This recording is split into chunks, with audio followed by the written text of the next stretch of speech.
Здравейте, приятели, аз съм Жозеф, ново видео, нова риза, нова светлина. Добре дошли в този епизод номер 2 от безплатното обучение за eBay, което качвам в YouTube. В този епизод 2 ще ви науча как да продавате в eBay на международно ниво. Ще видите, има няколко метода и е много лесно.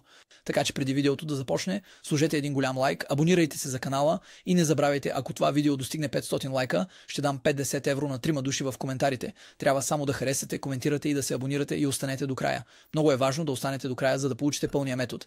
Така че сега ще споделя екрана си, ами вече съм на екрана си, както виждате. Ще започнем директно, без много забавяне. И така, преди да започнем, знаете, че имам безплатна електронна книга, продаване в eBay. Това е първата връзка в описанието. Вземете я, тя е безплатна. Трябва само да въведете вашето име и имейл и да кликнете върху оранжевия бутон. И ако искате да научите повече за eBay, имам обучение по eBay Dropshipping с много високо качество, което актуализирам постоянно и което включва повече от 120, всъщност 122 модула. Така че това е много сериозно. Ето. Така че ще започнем. Ние сме на eBay. Как да продаваме международно на eBay? Ще видите, че има два основни метода. Така че има два основни метода, общо взето за продажба на eBay на международно ниво. Ще видите, че е доста просто.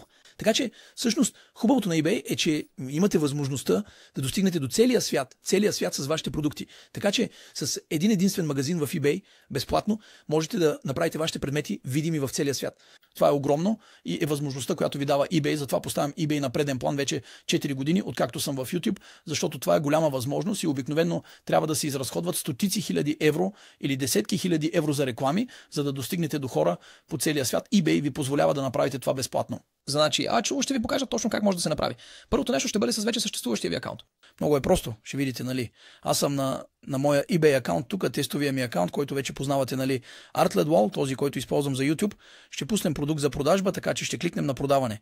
Ще кликнем на създаване на обява. Ще ви покажа точно как да достигнете до всички в чужбина. Това ще бъде много просто. Да кажем отново, вземам пример с карта SIM, харесвам я. Ето карта SIM. Ето, значи създавам, да кажем, ще кача SIM карта онлайн и искам да я продам в Испания, в Италия, в Обединеното кралство, навсякъде, нали? Значи ще попълня обявата. Ще ви покажа точно как да използвате обява в епизод, в по-напреднал епизод. Значи попълвате обявата. Добре, ето попълвате всички полета с астериск, това е много важно. Слагате снимките, добре, това не променя нищо. Правите обикновена обява. Отново, не е много трудно, нали? Попълвате всички полета с астериск. Важно е да имате добре оптимизирано заглавие. Използвате всички символи, слагате минимум 3 снимки, обекта, състоянието на обекта, слагате основните характеристики с астериск, много важно. Попълвате описанието и слагате цена. И категорията, ето, за да продавате международно, за да изберете това ще се случи тук. Информация за доставката. Така че виждате, че тук няма международна доставка, само във Франция ще го доставя. Ето това е във Франция, моят обект е във Франция, мястото на обекта е във Франция, ще доставя във Франция. Обаче мога да добавя тук, в международната доставка, мога да добавя фиксирани такси. Ето, фиксирани такси. Кликвам, активирам това, същата цена за всички купувачи и ще сложа. Изберете персонализирано място. Така, целият свят не ви препоръчвам, просто изберете персонализирано място и ще изберете. Да кажем, че най-важното за нас, най-интересното е Европейският съюз. Ето. Или ако има държави, които предпочитате, аз ви съветвам, служете, избягвайте Обединеното кралство от Франция, защото има данъци с Брекзит, малко е сложно. По-добре е да се прави с Обединеното кралство директно. Това го обсъждам в моята формация продаване в Обединеното кралство. Така че служете, например, да кажем Германия, Италия, Испания, Нидерландия, Белгия. Това ми се струва много добре. Можете да го сложите така. Слагате услугата, избирате. Аз обичам да слагам. Това, което обикновено слагам, е друг икономичен режим. Ето стандартен или икономичен. Ето икономичен. И поставяте цена. Така че, например, ако е малко по-скъпо за доставка, поставяте, например, 5 евро за международна доставка и отново избирате същите страни. Германия, Италия, Испания, Нидерландия, Белгия. Така че отново ги избирате. Ето, поставяме ги тук. И след това, след като вашата обява е определена, ви съветвам да я спонсорирате. Това е много важно. И след това потвърждавате. Ето, кликвате синия бутон, потвърдено е и автоматично eBay ще изтъкне вашия продукт във всички тези страни. Това означава, че хората, които са в Германия, Италия, Испания, Нидерландия и Белгия, когато въведат ключовите думи, съответстващи на вашето заглавие. Затова е важно да имате много добро заглавие. Когато въведат ключовите думи на вашето заглавие, вашата обява ще се появи преведена на страната, в която се намира човекът.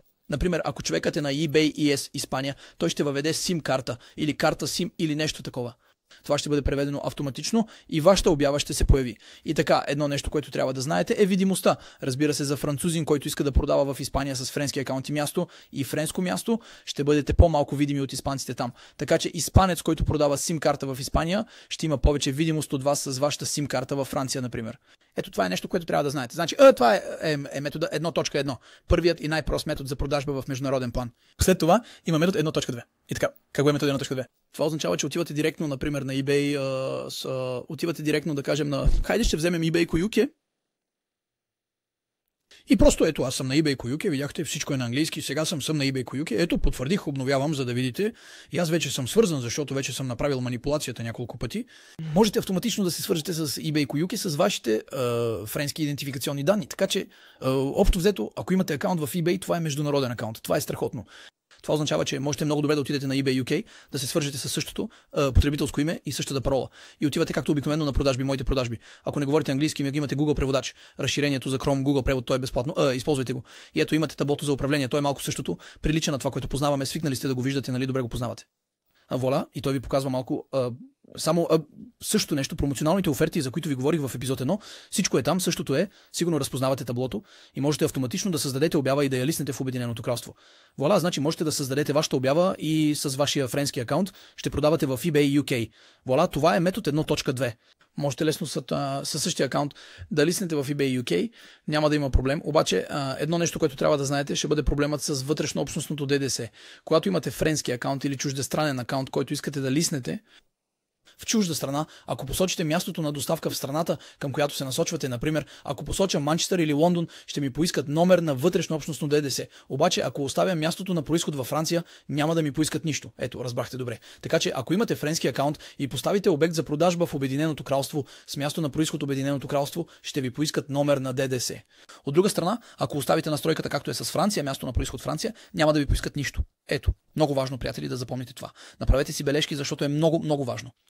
След това остава ви, разбира се, методът, втория метод за продажба на международно ниво е да създадете акаунт. Втория акаунт, всъщност, съвсем просто. Тук трябва да внимавате. eBay стават все по-строги с това и най-добре би било да бъдете местен продавач и да създадете акаунт в Обединеното кралство, за да продавате в Обединеното кралство. Правите UK или DD с Германия. Това е което най-много съветвам хората да имат акаунт във всяка страна. Идеално това би било най-добре. Това е върхът на върховете. Обаче има някои ограничения. Това означава, че новите акаунти сега се спират доста лесно. Те изискват проверки много, много редовно. Така че можете да бъдете блокирани. И това е проблема. Затова каня хората да се присъединят към моята група във Facebook. Ние сме 10 000 души и ви показвам. Имам група във Facebook, където сме 10 000 души. Този. И отнема време да се зареди. Ето този, ние сме 10 000 души. Там споделям всичките си видеа. Много съм активен и така нататък. Виждате, разпознавате видеята, аз съм много активен, препоръчвам ви да се присъедините и ако можете, може би да намерите хора, които продават акаунти. Ако искате акаунт, който вече е, например, с оценки, ето, защото когато имате акаунт с оценки, имате по-малък шанс да бъдете блокирани. Така че можете да се присъедините към моята група, ако искате да купите акаунт, който вече е развит. Иначе, можете да създадете акаунта сами. Обаче, ви съветвам да правите покупки от самото начало, да изчакате да имате 20-30 оценки и да изчакате 3 седмици преди да лиснете продукт. И след това можете да започнете да листвате много внимателно, но наистина правете го внимателно, защото те са много, много чувствителни. Ето как да продавате на международно ниво. Това просто ще обобщя. Имате два метода, да кажем грубо, с вашия вече съществуващ акаунт в eBay FR, като активирате международната доставка със същия акаунт, но като се свържете с партньорски сайт, например от Обединеното кралство, Германия, Италия, Испания и така нататък, или също така, като създадете нов акаунт или купите нов акаунт, eBay с вече направени оценки. Това е 1 евро на оценка, между другото. Ако искате да купите акаунт, трябва да смятате по 1 евро на оценка и вземете акаунт, който има поне 70 оценки вече. И ето, така можете лесно да продавате на международно ниво. В eBay. Съветвам ви да го направите, защото това ще допринесе значително за постигането на истински оборот и истинска печалба в eBay. Продажбата на международно ниво е от съществено значение. Тя е основна. Ето така, приятели.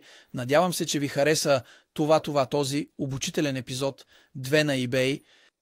Преди да тръгнете, не забравяйте да вземете вашия електронен наръчник, който е тук. Имате първия линк в описанието. Ако искате да се обучите за eBay, отново има обучение с повече от 122 модула. Това е невероятно. Това, което ви давам тук, не е нищо в сравнение. И ето, не забравяйте да харесате това видео. Абонирайте се за канала. Много важно, харесайте, абонирайте се за канала. И при 500 харесвания давам 50 евро на 3 души в коментарите. Благодаря, приятели. Обичам ви и ще се видим в следващото видео. Чао, чао!